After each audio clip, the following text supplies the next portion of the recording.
Hello student, आज हम analgesics and anti inflammatory agent की स्टडी करेंगे फार्मास्यूटिकल केमिस्ट्री में। एनाल्जेसिक्स क्या होते हैं? Analgesics are the drug selectively relief pain by acting in CNS or on peripheral pain mechanism without significantly altering consciousness. यानी कि एनाल्जेसिक वो ड्रग होते हैं जो हमारे शरीर में जो दर्द हो रहा है, पेन हो रहा है, उसको ख़त्म करते हैं एक्टिंग ऑन सीएनएस, हमारे ब्रेन सेंट्रल नर्वस सिस्टम पे या पेरिफेरल बॉडी के किसी भी पार्ट में, पेरिफेरल पार्ट में जो है विदाउट सिग्निफिकेंटली अल्टरिंग, यानी हमारे कॉन्शियसनेस को बिना अल्टर किए, बिना इफेक्ट किए ये जो है हमारे पेन को क्या करते हैं, ख़त्म करते हैं। एंटी इन्फ्लेमेटरी एजेंट क्या होता है? A drug or substance that reduce inflammation. Inflammation क्या होता है? किसी भी पार्ट, बॉडी के पार्ट में जो है रेडनेस है, स्वेलिंग है या पेन है इन द बॉडी, उसको हम इन्फ्लेमेशन करते हैं। जैसे कि हमारे घाव हो गया है या चोट लग गया है तो देखते हैं कि वहाँ पे क्या होता है, स्वेलिंग हो जाता है, रेड हो जाता, वहाँ पे खून जम जाता है, रेड हो जाता है, तो उसको हम क्या बोलते हैं, इन्फ्लेमेशन। ये किसके कारण होते हैं? ये जो है हमारा जो है डिफेंस मैकेनिज्म है, हमारे बॉडी जो होते हैं डिफरेंट तरह के, जब भी हमारा कहीं चोट लगता है तो उससे जो है या इन्फेक्शन हो रहा है तो वहाँ पे हमारे बॉडी का जो डिफेंस मैकेनिज्म है वो क्या करता है, डिफरेंट तरह के जो है केमिकल्स को रिलीज करता है उसको ठीक करने के लिए, जिसके कारण जो हो जाए, जैसे कि प्रोस्टाग्लैंडिन हो गया, तो इन सभी को जो है ये रिलीज कर कर वहाँ पे जो है जो भी बैक्टीरिया या वो है जो है इन्फेक्शंस है उसको लड़ता है, जिसके कारण जो है रेडनेस, स्वेलिंग और पेन होती है वहाँ पे। एनाल्जेसिक्स एंटी इन्फ्लेमेटरी के क्लासिफिकेशंस क्या हैं? It is divided into two group, दो ग्रुप में डिवाइड है। पहला है ओपियोइड एनाल्जेसिक्स। ओपियोइड एनाल्जेसिक में नारकोटिक या मार्फिन लाइक एनालॉजिस जो है, नारकोटिक या मार्फिन या उससे मिलते जुलते जो ड्रग्स हैं वो ओपियोइड एनाल्जेसिक्स में आते हैं। और नॉन ओपियोइड एनाल्जेसिक जो होते हैं उसको हम बोलते हैं non steroidal anti inflammatory drug. Opioid analgesics हम जो है दो पार्ट था, opioid analgesic, non opioid analgesic. तो ओपियोइड एनाल्जेसिक हम देखते हैं क्या होता है, या narcotic analgesics are a class of medicine that are used to relieve the acute और chronic pen.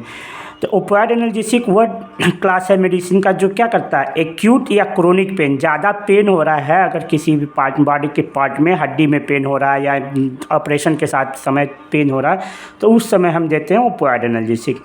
They produce euphoria which is important factor in their additive property या एब्यूज। ये क्या करता है, यूफोरिया प्रोड्यूस करता है, यानी हमको जो है हमारे दिमाग पे ये असर करता है, हमारे सीएनएस इफेक्ट करता है, और जो है ये हमको एक अलग ही दुनिया, जैसे कि नशा आदमी करता है तो ये एक अलग ही दुनिया में चला जाता है, तो सेम ये जो है हमारे शरीर जो है दिमाग में जो है एक नशा टाइप का प्रोड्यूस कर देता है, जिसको यूफोरिया कहते हैं। इस कारण जो है ये क्या होता है, एडिटिव प्रॉपर्टी शो करता है, यानी कि जो इसको यूज करता है अगर लगातार यूज करेगा तो उसका जो है क्या हो जाता है, एब्यूज हो जाता है, यानी कि उसको आदत पड़ जाती है, एडिटिव हो जाता है इसका।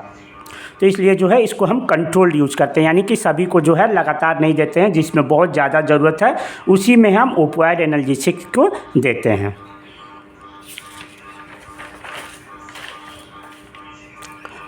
ओपियोइड एनाल्जेसिक का क्लासिफिकेशन क्या क्या है?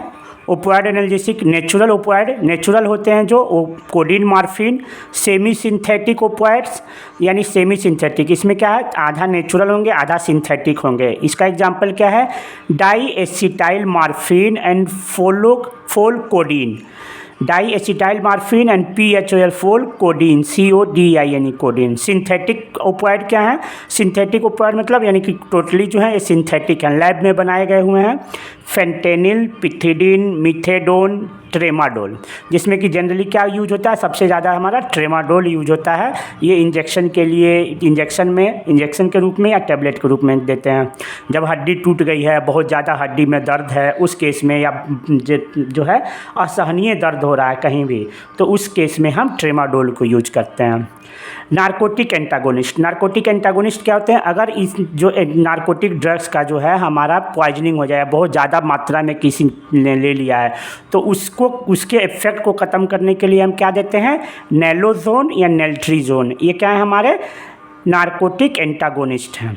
इसको याद कर लीजिएगा आप लोग, नेलोजोन एंड नेल्ट्रोजोन। जब कोई भी पेशेंट या कोई भी जो है आदमी अगर नारकोटिक ड्रग को जो है अधिक मात्रा में ले लेता है तो उसके इफेक्ट को कम करने के लिए अगर कोई अधिक मात्रा में ले लेता है उससे क्या हो जाता है, उसके दिमाग में CNS डिप्रेशन हो जाएगा, बहुत ज़्यादा लेगा और वो कोमा में, आदमी कोमा में जा सकता है या डेथ भी हो सकता है। तो उससे बचने के लिए हम क्या एंटागोनिस्ट देते हैं जो कि उसके इफेक्ट को कम कर देता है। वो क्या है, naloxone and naltrexone. Second classification हमारा क्या है, non steroidal anti inflammatory agent या drug. Non steroidal anti inflammatory drug are the member of drug that reduce pain, decrease fever, prevent blood clot and decrease inflammation. तो NSAID क्या करते हैं, ये क्या करते हैं कि रिड्यूस पेन को कम करते हैं, फीवर को कम करते हैं, ब्लड क्लॉटिंग अगर कहीं हो जा रही है तो उसको भी प्रिवेंट करते हैं, और डिक्रीज इन्फ्लेमेशन, अगर कहीं बॉडी पार्ट में इन्फ्लेमेशन हो गया, स्वेलिंग, रेडनेस या पेन हो रहा है तो उसको भी ये क्या करते हैं, ख़त्म करते हैं। इनका क्लासिफिकेशन क्या है NSAID का, पहला है, ये भी डिफरेंट तरह से क्लासिफाइड करते हैं on the basis of their activity. Non selective COX inhibitor, COX क्या होता है, एक एंजाइम होता है, साइक्लो ऑक्सीजिनेज एंजाइम, ये दो तरह के होते हैं, कॉक्स 1 और कॉक्स 2। तो ये नॉन सेलेक्टिव यानी कि कॉक्स को नॉन सेलेक्टिव इनहिबिट कर रहा है, यानी कि इसी पे एक्ट नहीं करता है। तो नॉन सेलेक्टिव कुछ ड्रग होते हैं वो सेलेक्टिवली जो है क्या है, कॉक्स को इनहिबिट कर देते हैं। और पहला क्या है हमारा, नॉन सेलेक्टिव कॉक्स इनहिबिटर। इसमें क्या आ जाएगा, सेलिसिलेट्स, इसका एग्जाम्पल है एस्प्रिन, सेलिसिलेमाइड। दूसरा हो जाता है पायरेजोलोन डेरिवेटिव्स। ये डिफरेंट जो है क्लासीफाई किए गए हैं non selective COX inhibitor on basis of their main derivatives, nucleus, उसमें जो है स्ट्रक्चर क्या है, कौन सा मेन न्यूक्लियस है, उसके बेसिस पे इसको हम डिसाइड किए हैं। सेलिसिलेट्स में एस्प्रिन, सेलिसिलेमाइड। पायरेजोलोन डेरिवेटिव में फिनाइल ब्यूटेजोन, ऑक्सीफेनब्यूटाजोन। प्रोपियोनिक एसिड डेरिवेटिव में आइबुप्रोफेन, नेफ्रोजेन, कीटोप्रोफेन। हमें इसका आइबुप्रोफेन का कंप्लीट स्टडी करना है, एस्प्रिन पढ़ना है हमको complete. Enolic acid, oxicam derivatives, piroxicam, tenoxicam. Indole derivative में indomethacin. Aryl acetic acid derivative में diclofenac, ketorolac, aceclofenac. Para aminophenol, aniline derivative में पैरासीटामॉल, ये भी हमको कंप्लीट स्टडी करनी है। एरिल एसिटिक एसिड डेरिवेटिव में ketoprofen, naproxen. Anthranilic acid derivative, इसी को हम क्या बोलते हैं, फिनेमेट्स भी बोलते हैं, mefenamic acid and flufenamic acid. Second classification इसका क्या हो जाएगा, प्रिफरेंशियल कॉक्स 2 इनहिबिटर, यानी कि ये क्या कहे, प्रिफरेंशियली जो है कॉक्स 2 को इनहिबिट करते हैं। इसमें क्या होता है, मिलॉक्सीकेम, निमुस्लाइड, डाइक्लोफिनेक, एसिक्लोफिनेक। हमारा थर्ड क्या हो जा रहा है इसका, NSAID का क्लासिफिकेशन सेलेक्टिव कॉक्स 2 इनहिबिटर, यानी ये क्या करते हैं, सेलेक्टिवली कॉक्स 2 इनहिबिटर को जो है इनहिबिट करते हैं, जो कि रिस्पॉन्सिबल होता है क्या, इन्फ्लेमेशन के लिए या पेन के लिए। उसमें सिलिकोसिब, इटोरिकोसिब, पेरिकोसिब। ये हमारा क्या हो गया, क्लासिफिकेशन ऑफ NSAIDs, यानी एंटी इन्फ्लेमेटरी ड्रग का।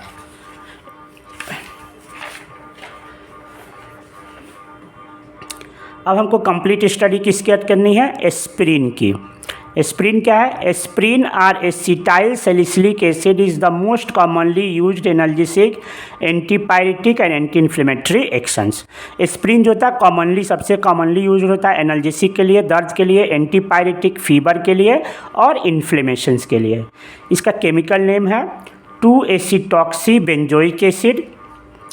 स्ट्रक्चर देखिए हमारा, ये हमारा बेंजोइक एसिड का क्या है, बेंजोइक एसिड जो है मेन डेरिवेटिव है इसका। ये जो है एस्प्रिन जो है बेंजोइक एसिड का डेरिवेटिव्स होता है। तो ये क्या है, 2-एसिटॉक्सी बेंजोइक एसिड। ये क्या है, बेंजोइक रिंग है हमारा C6H5COOH, और इससे क्या है, एसिटामाइड ग्रुप जुड़ा हुआ है, एसिटिक एसिड ग्रुप जुड़ा हुआ है CH3COOH। तो ये क्या हो जाएगा, सेकेंड पोजीशन पे जुड़ा हुआ है इससे 1, 2, तो ये क्या हो जाएगा 2 एसिटॉक्सी, इसको हम क्या बोलेंगे, एसिटॉक्सी बेंजोइक एसिड। ये पूरा ग्रुप हमारा बेंजोइक एसिड है। तो 2 सेकेंड पोजीशन से ये एसिटाइल ग्रुप जुड़ा हुआ है। तो इसमें एक एसिटाइल के एसिटिक एसिड के क्या करते हैं, एसिटिक एसिड के एक हाइड्रोजन को निकाल कर हम यहाँ जोड़ दिए हैं। तो ये क्या हमारा हो गया, 2 acetoxy benzoic acid. Stability and storage property, stability, storage और प्रॉपर्टी क्या है इसकी, it should be stored at room temperature, stored in a well closed container, excessive and moisture should be avoided. ज़्यादा जो है इसको क्या करेंगे, रूम टेम्परेचर पर हम स्टोर करेंगे। जो भी कंटेनर लेंगे वेल क्लोज्ड कंटेनर होगा, और मॉइस्चर और एक्सेस हीट से बचाएंगे। इसकी मेल्टिंग पॉइंट कितनी है, 135 degree Celsius. Colourless odourless property, physical property क्या है, colourless odourless crystalline powder which is soluble in water, water में सॉल्युबल होता है ये। यूजेज क्या है, it is use to reduce fever and mild to moderate pain, fever में use होता है, और mild to moderate from pain from the condition such as, यानी कि उस पेन में कम करता है किस कंडीशन में, हेडेक है, सर दर्द है, ज्वाइंट पेन है, टूथेक दांत में दर्द हो रहा है, मसल्स में खिंचाव आ गया है, या रूमेटॉइड अर्थराइटिस, अर्थराइटिस एक जो है रूमेटॉइड अर्थराइटिस, जो हड्डियों में अर्थराइटिस हो जाता है, पेन होता है, उसको जो है ऑस्टियोआर्थराइटिस में इसको हम यूज करते हैं, हड्डियों के दर्द में यूज करते हैं। फार्मूलेशन किस में, ये टेबलेट के फॉर्म में आता है। ब्रांड क्या है इसका, डिस्प्रिन सबसे ज़्यादा चलने वाला ब्रांड है, इकोस्पोरिन, लोप्रिन। नेक्स्ट हमारा है पैरासीटामॉल। पैरासीटामॉल या acetaminophen is a para aminophenol derivatives with analgesic and antipyretic activity. Paracetamol या इसी को हम एसिटामिनोफेन भी बोलते हैं। क्या है ये, पैरा अमीनोफिनॉल डेरिवेटिव होता है जिसमें कि एनाल्जेसिक दर्द और बुखार, एंटीपायरेटिक बुखार कम करने की क्षमता होती है। केमिकल स्ट्रक्चर नेम क्या है इसका, N4 hydroxy phenyl acetamide. Chemical structure क्या है, देखिए ये जो है हमारा इसका स्ट्रक्चर हो गया। इसका नॉमेनक्लेचर कैसे कर रहे हैं हम, ये क्या है देखिए, ये क्या हमारा एसिटामाइड ग्रुप है, ये इसको हम क्या बोलते हैं, एसिटामाइड ग्रुप। तो ये क्या है, ये हमारा जो है, और ये क्या है हमारा सब्स्टिट्यूएंट हो गया है इसको। तो हमने ये किससे जुड़ा हुआ है, N से जुड़ा हुआ है ये सब्स्टिट्यूएंट, तो N लिख दिया हमने। और ये इसकी 1 2 3 4, तो 4 पोजीशन पे क्या है हमारा, हाइड्रोक्सी OH ग्रुप है, तो हाइड्रोक्सी, ये क्या है हमारा फिनाइल ग्रुप है, तो 4 हाइड्रोक्सी फिनाइल। और इस पूरे ग्रुप को क्या करते हैं, CH3CO NH2 होता है, तो N एक हाइड्रोजन हटकर इससे जुड़ गया है, तो ये क्या हो जाएगा, एसिटामाइड। तो N4 hydroxy phenyl acetamide. Stability and storage, it should be stored at room temperature, room temperature पे इसको रखेंगे। स्टोर्ड वेल क्लोज्ड कंटेनर, यानी बंद ढक जो भी कंटेनर होगा उसको प्रॉपरली क्लोज रखेंगे। Keep in a cool dry place away from sunlight, और इसको जो है कूल ड्राई प्लेस में रखेंगे, सनलाइट से दूर रखेंगे। प्रॉपर्टी क्या है, it is a white odourless crystalline powder with a slightly bitter taste. ये क्या है, वाइट ओडरलेस यानी कि वाइट सफ़ेद बिना टेस्ट के क्रिस्टलाइन पाउडर होता है जो स्लाइटली बीटर टेस्ट में होता है। सॉल्युबल होता है वाटर और अल्कोहल में। मेल्टिंग पॉइंट इसकी 169 से 171 के बीच में होती है। यूजेज क्या है, use to treat mild to moderate pain. ये क्या करता है, माइल्ड से मॉडरेट पेन को ट्रीटमेंट के लिए यूज़ करता है from the condition such as muscle ache. अगर जो है मसल के खिंचाव के कारण या बॉडी पेन हो रहा है हल्का फुल्का, तो उसमें जो है ये काम करता है। हैव एंटीपायरेटिक प्रॉपर्टी, यानी ये फीवर को हमारे कम करता है, use to reduce fever. Brand name क्या है इसका, कालपॉल जो सबसे ज़्यादा चलता है, क्रोसिन, डोलो, ये सभी मार्केट में जो है चलते हैं ज़्यादातर। फार्मूलेशन किस फार्मूलेशन में, ये टैबलेट फॉर्म में आता है, इंजेक्शन और सिरप, तीनों फॉर्म में ये आते हैं। लास्ट हमारा है इसमें जो है ibuprofen. Ibuprofen is a propionic acid derivative and non steroidal anti inflammatory drug with analgesic, anti inflammatory, antipyretic effect. Ibuprofen क्या है, प्रोपियोनिक एसिड डेरिवेटिव है और ये जो है non steroidal anti inflammatory drug है विथ एनाल्जेसिक, दर्द के लिए, इन्फ्लेमेशन के लिए और फीवर को कम करने के लिए, टेम्परेचर, बॉडी टेम्परेचर कम करने में यूज करते हैं। इसका केमिकल नेम क्या है, देखिए 2,4,2 methyl propyl phenyl propionic acid. ये किसका डेरिवेटिव है, प्रोपियोनिक एसिड का डेरिवेटिव है। ये स्ट्रक्चर देखिए, नॉमेनक्लेचर हमने कैसे किया, ये हमारा 3 कार्बन का जो है प्रोपियोनिक एसिड है, 1 2 3 कार्बन का प्रोपियोनिक एसिड है, इससे ये सब्स्टिट्यूएंट जुड़े हुए हैं। तो नॉमेनक्लेचर कैसे करेंगे हम, ये देखिए यहाँ पे 2 यानी कि ये ग्रुप जो है, ये पूरा जो सब्स्टिट्यूएंट है इस सेकेंड पोजीशन से जुड़ा हुआ है, तो इसको क्या लिखेंगे 2, यहाँ पे अब सब्स्टिट्यूएंट का नॉमेनक्लेचर करेंगे तो 4 पोजीशन से क्या जुड़ा हुआ है, ये हमारा जुड़ा हुआ है 4th पोजीशन से ये ग्रुप जुड़ा हुआ है, तो इसका नॉमेनक्लेचर किया हमने, एक नंबरिंग किया 1 2 3, तो सेकेंड पोजीशन से क्या है, मिथाइल ग्रुप जुड़ा हुआ है, ये 3 कार्बन का है तो प्रोपिल, ये क्या है फिनाइल प्रोपियोनिक एसिड, ठीक है, ये प्रोपियोनिक एसिड 3 कार्बन का है तो प्रोपियोनिक एसिड। तो हम कैसे नॉमेनक्लेचर कैसे कहते हैं, प्रीफिक्स लिखते हैं, फिर वर्ड रूट और फिर सफिक्स, जो हमारा फंक्शनल ग्रुप होता है, मेन चेन होता है, उसको नॉमेनक्लेचर करते हैं। तो ये हमारा प्रोपियोनिक एसिड जो होता है मेन डेरिवेटिव है इसका, ऐसे ये जुड़े हुए हैं। तो हम नॉमेनक्लेचर कैसे करेंगे, सेकेंड पोजीशन से जो है ये ग्रुप पूरा सब्स्टिट्यूएंट जुड़ा हुआ है, तो 2, फिर इन पूरे ग्रुप का हम नॉमेनक्लेचर करेंगे तो 4th पोजीशन पे क्या जुड़ा हुआ है, 2 मिथाइल, सेकेंड पोजीशन से मिथाइल जुड़ा हुआ है तो क्या नाम देंगे 2 मिथाइल, ये प्रोपिल 3 कार्बन का है तो प्रोपिल, ये phenyl propionic acid. Storage and stability should be stored at room temperature, stored in well closed container, keep in a cool dry place away from sunlight. Property क्या है इसकी, it is white or crystalline, it is a white powder or crystals with characteristic order. ये क्या होता है, white powder होता है या क्रिस्टल्स होता है जिसमें कि एक प्रकार करके जो है स्पेसिफिक क्या होता है, इसमें स्मेल होता है, कैरेक्टरिस्टिक स्मेल होता है। Practically insoluble in water, soluble in alcohol, chloroform and ether. Water में तो इनसॉल्युबल होता है बट अल्कोहल, क्लोरोफॉर्म और ईथर में जो है सॉल्युबल होता है। मेल्टिंग पॉइंट 75 से 77 डिग्री सेल्सियस के बीच में होती है। यूजेज क्या क्या है, ibuprofen has analgesic, anti inflammatory and antipyretic, यानी दर्द के लिए, इन्फ्लेमेशन के लिए और फीवर कम करने के लिए सभी में यूज होता है। It is use for the relief in condition such, it is use for the relief of pain, ये दर्द जो है रिलीफ करता है किस कंडीशन में, डिस्मेनोरिया, मेंस्ट्रुएशन पेन, यानी कि जो लेडीज़ में मेंस्ट्रुएशन पेन होता है उसके लिए यूज होता है, माइग्रेन में यूज होता है, पोस्ट ऑपरेटिव पेन यानी जो है ऑपरेशन के बाद जो दर्द हो रहा है उसमें देते हैं, अर्थराइटिस पेन, अर्थराइटिस जो है हमारे हड्डियों की एक बीमारी होती है उसमें अगर दर्द होता है तो उसमें भी हम इसको यूज करते हैं। इसका ब्रांड कौन कौन सा है, ब्रूफेन, एडबिल, मोट्रिन। ब्रूफेन जो सबसे ज़्यादा चलता है, एडबिल और मोट्रिन। फार्मूलेशन क्या है, आइबुप्रोफेन टैबलेट, टैबलेट के फॉर्म में ये आता है।